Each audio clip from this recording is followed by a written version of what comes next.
الرحمن الرحيم. الحمد لله رب العالمين، وصلى الله وسلم وبارك على سيدنا محمد وعلى آله وصحبه وسلم. وبعد، walaalyaal asalaamu calaykum waraxmatullaahi wabarakaatuh. walaalayaal waxaan rabaa laba kelimo oo kooban in aan una jeediyo dadka aan sheegi doono oo ay qusaydo. marka koobaad, caam ahaan dadka islaamka ah ama muslimiinta ah, gaar ahaan Soomaali galmudug dadka la yidhaah oo magacaa la baxay, waxaan xusuusinayaa in horta lagu jiro ashhurul xurum, bilihii xurmada u saaxiibka ahaa oo ilaahay subxaanahu wa tacaala uu xurmeeyey. bilahaasaad ogtihiin 4 bilood weeyaan, 3 wada xiriirta iyo rajabu mudara oo gadaal jirta. waxaan ku jirnaa 3dii xiriirtay midii u dambaysa ayaan ku jirnaa. waa bishii la rabay maadaama sanadka bilowgiisa inay tahay dadku ay xisaabtamaan sanadkii hore ka bacdi maxaad samaysay, maxaa kuu siyaaday, maxaa dambawday, maxaa ajri samaysatay, ee isagoo sida marka qofku ganacsi uu yahay sanadku markuu dhimaado xisaabka u xirtaa, aad xisaabkii camalkaada aad xirato ayaa loo baahnay. haddii marka sanadkii 3dii bil oo ugu dambaysay oo ashhurul xurumka ahayd aad ku qatinto dagaal, xumaan, camalkaadii ka horreeyeyna halkaas ayuu khaatumo xumo ugu dhacday. waxaan ognahay ilaah inuu yiri subxaanahu wa tacaala ina ciddata shuhuuri cinda allahi 12 shahran fi kitaab illah. biluhu markii kitaabka ilaahay la fiiriyo waa 12 bilood, minhaa 4 xurum, 4 bilood ayaa kamida oo xurmo u saaxiiba. mar hadday yihiin naftiina ha ku dulmina fiihina anfusakum, ilaahay raacsiiyey bilaha ayaga ah.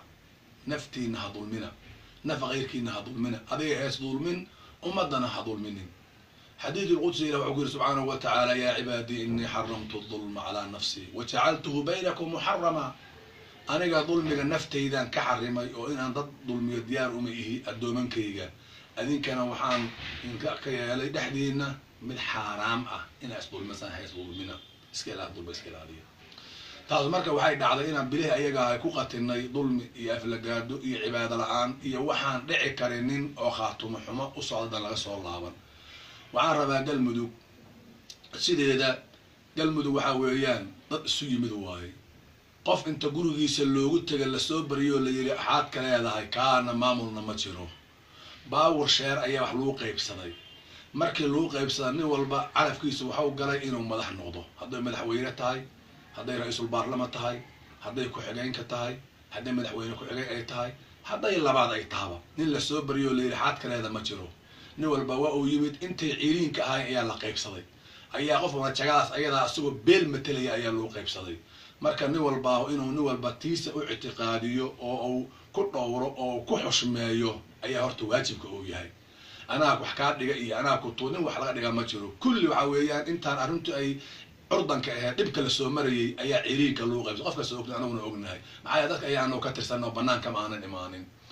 walaalayaal waxaad ogtihiin dadka madaxda oo in macna galmudug dhibka lagu soo dhisay iyo meesha loo soo maray iyo hadda dhibka heesta oo aysan u bixi karin salaamo naqsi, xagga ma aadi karto, xaggana ma aadi karto, gadaalna ma aadi karto, horay indha kuleeda, indhahay kulehaadna adinka isugu jeediin.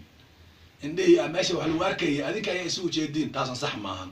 taa waxaan rabaa oo codsigayga oo yahay oo idiin jeedinayaa inaa arrinkaa asaga ka waantoontaan oo iska ilaalisaan oo qof walbaahu meesha uu joogo lagu xushmeeyo.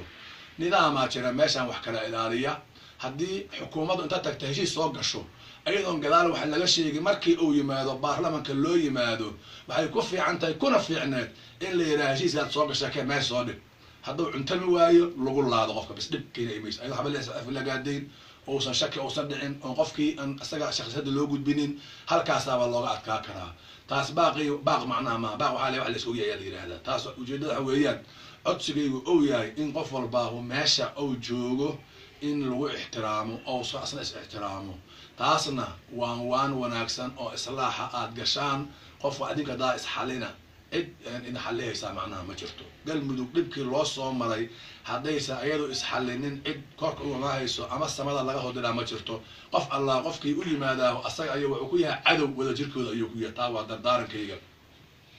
midda labaad waxaan rabaa inaan ka hadlo shalay galabtii wixii dhacay ama xala dhacay waxaan maqalnaa garsoor oo meel soo galay. horta nidaamul qaadi ama garsoor waxa la yiraahdaa barasho ayuu u baahan yahay.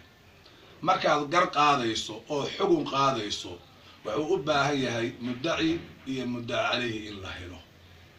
qof walbaana ou qabsado lawyer ama abukaato ama wakiil ou qabsado maadaama codkiisa uu ka simbirrixa karo. hadda waxaa meesha ka taagano maxay noqotay qof walbaahu baarlamanka iyo madaxtooyadu qolo walbaa waa muddaci waana muddaci calayhi. waa muddaci asagaa wax sheeganaya waana lagu sheeganaya qof walba waana dacwada ugu khatarsan oo la qaado. dacwadii saas ahayd oo u baahneed maalmo haddana siyaaso ah oo u baahneed maalmo badan u baahneed oo bilo u baahneed in la yidhaahdo 2 saaca lagu soo khatimay ama 1 saaca lagu soo khatimay. arrinkaas waxa weeyaan meeshii oo si waxaan u arkaa meeshii oo marka horeeto basiin oo ku shubnaay in tarikh lagu daaray ayadoo magac la huwanayo garsoornimo. qofka garsoorka qaadigana walaalayaal weeyaan waxa uu wataa midi 2 afla ayuu wataa. midida 2 afle waxaa loogu talagalay hal meel in wax ku jira loogu talagalay hal meel wax ku jira loogu talagalay labada ku jira hadda waxa weeyaan xugun markii aad qaadana waxaa la rabaa faa'iido ala fiiriya in labadii dhinac oo xugminaysay qolana col ku noqoto qolana raadi ka noqoto. maxaa yeelay laba gooro adigu doon ayaad saaran tahay haddaad xaq kasta xukun runba ha ahaatee qolada wax ka xukunto cadawaad u tahay qolada u xukuntana baariyaad u tahay wanaaga u tahay waa lagu shuminayaa. hadda waxaa dhacaysa labadii dhinacba in colkoo noqday dhacaysa. maxaa kalifay cadaadarada ayaa kalifaysa shayga la yidhaah macnaa hadday garsoorka aad khilaafto oo waxaan lagu dirin adigu aad khatarkiisa leeyahay. walaalayaal horta marka waxay ogtihiin qofkaan markuu garsoor noqonayo waxaa la rabaa degmo inuu inta ka bilaabo oo garsoor ka bilaabo oo degmada guddoomiye ka noqdo ka tago oo gobolka uu tago garsoore uu ka noqdo haddana guddoomiye ka noqdo oo uu ka sii tago racfaanka uu tago garsoore uu ka noqdo ka dalaco guddoomiye ka noqdo ka dalaco maxkamad sare ka noqdo garsoore ka bacdiina uu noqdo guddoomiye uu ka noqdo. nidaamkaasaa loo soo maraa. haddaad tiraa koran ugu imaanaya dhibkeeda ayay wax badan ayaa kula kulmaya. dacwo la qaado midda ugu fudud waa midda axwaalu shakhsiya ayaduna maalin iyo 2 maalin kuma dhammaato. waa guurka oo kaleeto dhaxalka oo kaleeto.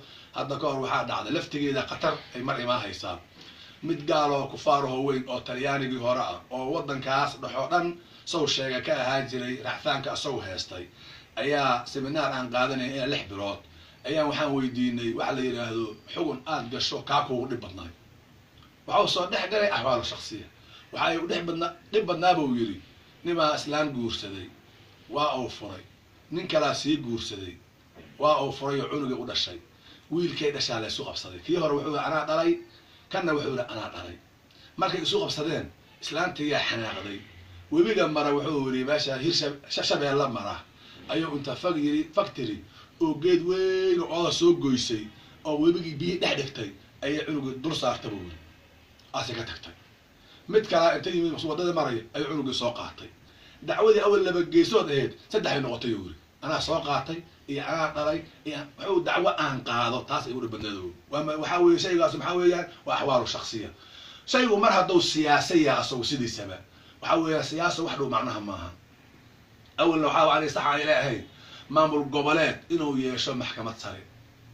maamul goboleed inuu yeesho macnaa maxkamad macnaa degmo iyo maxkamad gobol iyo racfaan inuu yeesho balse ay noqoto maxkamadda sare midda dowladda dhexe ay noqoto.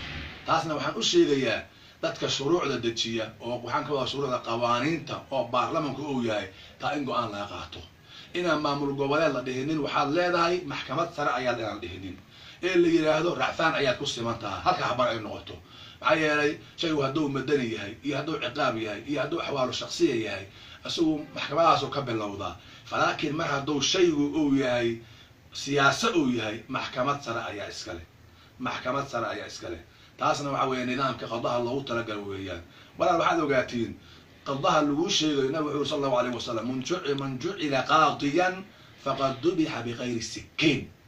qofkii qaadi laga yeelo waa la gowraca qofkaa midi la-aan ayaa la gowracay macnaa waa la ceejiya weeyaan.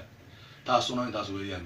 waxaan rabaa inaan codka u jeediyo garsoorka saa ka hadlay oon ka dhegaystay idaacadan ka dhegaystay khayr allah insiyaan leeyahay. adinkoo degmaa adinkoo gobola adinkoo racfaana adinkoo maxkamadii sare ah إنا أرنتا أكتينا تال حلسان شيء شرط معها إنا قلب سوقات شرط معها إصلاحها ماشي الله ربان أنيك قرصورك أوه أنيك علماء أوه أنيك أقون تدله رجع ماشي إسكو هستا إنا إصلاح وسميسا معايا إلى الصلح سديسة هدوس وحرامة حالك دقينين أما وحرامة أو حالك دقينين أما وحلال حرام وسك دقينين وجائز وشيء بنان إنا مدينة قشة كلا بحضان أدينكو وذا جرتان وحا ماشي كتير آد حلسان أدينك انت أصلا كعدسان يولي عدسي إيقاتاي فرين إيقاتاي باق ما هو فرين وعدسي وناقا ماشي عن كهربو ماشي وماشي أكون نورين وماشي أكون نوشين وماشي ربطا إنا مكتبة كسو قارتان وكد العدان قرصور نمدي إنا أضل العدان بتصرد العدان هدي لكن ماشي أكتين اللي يسكعونا وحبان آدان قبانينا فدوا soo saartaan oo waxa faa'iido keenin bayso arrinka asaga u tafaxayta oday uma baahna siyaasi kale uma baahna waxay u baahan yihiin adinka oo garsoorkiya kana mid ah dadka isaysta ka mid ah inaad dhex dhigtaan maslaxad oo dabahaas wanaaga hebel wax ma ahan iyo wala xow yahay galmudug waxba u tiri mayso codsiga aan soo jeedaa kaas weeyaan nidaamka qadahana in la ilaaliyo oo lagu degdeginin oo marka koowa horta aas uu leeyahay dacaawi marka lagu leeyahay waa in dacwo lagu keensado adiga adoon lagu keensan iska geli karta adiga awood uma iska gasho inaad tira maqbuuliya isku xiraya dacwan bilaabaya haddana waxaan ka soo saaraya xuquuqna ka soo saaraya arrinka wala sax maaha arrin sax macnaha maahan waa arrinkana dhibay waa arrinka meel ka dhacaya ku waliba xataa gobolka maxaa yeelay haddii madaxdeedu xumaato oo garsoorka uu xumaado hadda meesha waa burburaysaa marka إن شاء الله تعالى مرة بإنها كسر ديرادو دردانك وحويان وذا شركة السجا إن لقى الشقيو وذا شركة السجا إن لقى الشقيو هذا يقصور تاي هذا معناه تاي شيء اللي هذا فلنت أي تاي هذا أي تاي قينون دتيها برلمان أي تاي سد هذا مدحوين أي تاي أفرتون بيكون كم صنعان إن وذا شر لو شقيو أفضل بانا باور شركة ماشي وجوه له إلى هذا وبالله التوفيق والسلام عليكم ورحمة الله وبركاته.